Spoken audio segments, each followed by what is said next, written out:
The beef between Klay Thompson and Ja Morant is still brewing hot. Even though Klay is no longer playing for Golden State, see, look, back in 2022 when Memphis still had the young core with Dillon Brooks, Jerry Jackson Jr., and Ja Morant, they played Golden State in the second round of the playoffs, and it was a legendary battle between these two teams. Both these teams had so much to prove, with Golden State, who lost Kevin Durant a couple of seasons ago, was desperate to prove that they could still win without him, and that their first championship that they won before Kevin joined the team wasn't a fluke. Now Memphis, on the other hand, was a young team with a lot of confidence, and they wanted to make their presence felt around the NBA as a staple team here to dominate the league. At the end, Golden State ended up winning that series 4-2 and ultimately winning the championship that year. But that series, actually that entire year, even before the playoffs, sparked a little rivalry between these two teams. Now let's fast forward, and it's now 2025. Klay Thompson has since left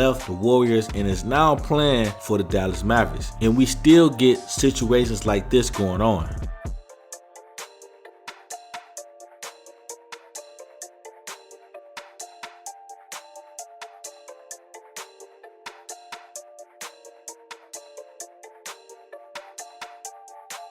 Let's go, baby. Now, that altercation between Ja and Klay was at the end of the game, and you can really tell that Ja really wanted to be out there playing during that game. But it actually started to get chippy during the game, and there was a moment when Klay ended up stepping up for his rookie Cooper flag after he was tripped by one of the Grizzlies players.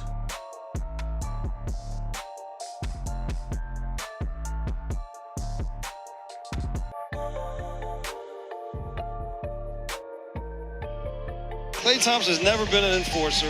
You're never going to be an enforcer in this league in any way, shape, or form. Now, after the game, Klay Thompson was asked about the altercation that happened during the game involving him standing up for Cooper flag and the altercation between him and Ja Morant, and this is what he had to say. Man, with Ja, he's a funny guy.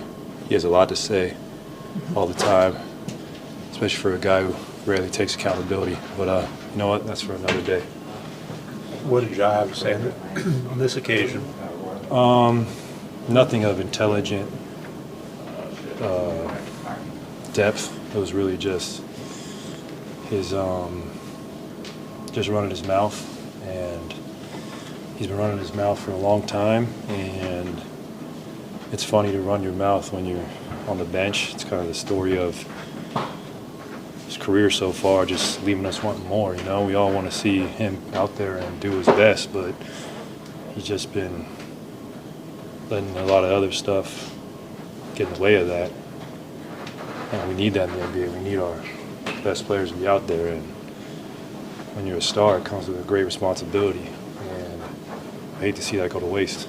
Klay Thompson answered those questions with one of the most professional sneak disses of all time. It was a very classy punch to the gut, as some would say, and I love it. I'm all here for it. Like I said in my last video when I was discussing the back and forth between Draymond Green, Kenyon Martin, I like seeing NBA players going at it. I want to feel like they don't like each other when they're playing against each other. It makes the game more entertaining, and it puts a fire under most players to play harder. Now, Klay Thompson has been getting backlash since the season started this year because of how he been playing and how he been shooting the ball. You even heard the commentators get on Klay when he was standing up for Cooper, basically calling him soft and saying that he's not a forcer and never was an enforcer in this league. I think with Klay coming off those 2 injuries and now being an older player, he will never play like he did in his prime, but I still think he could be a viable piece on a really good team. As for Ja, he still got some things to figure out when it comes to his situation in Memphis and that new coaching staff. But guys, let me know what you think in the comments. You know I'm gonna ask you to subscribe, like, and share, because you know it's free to show love, and you made it to the end of this video for a reason. But until the next video, have a blessed day. Peace.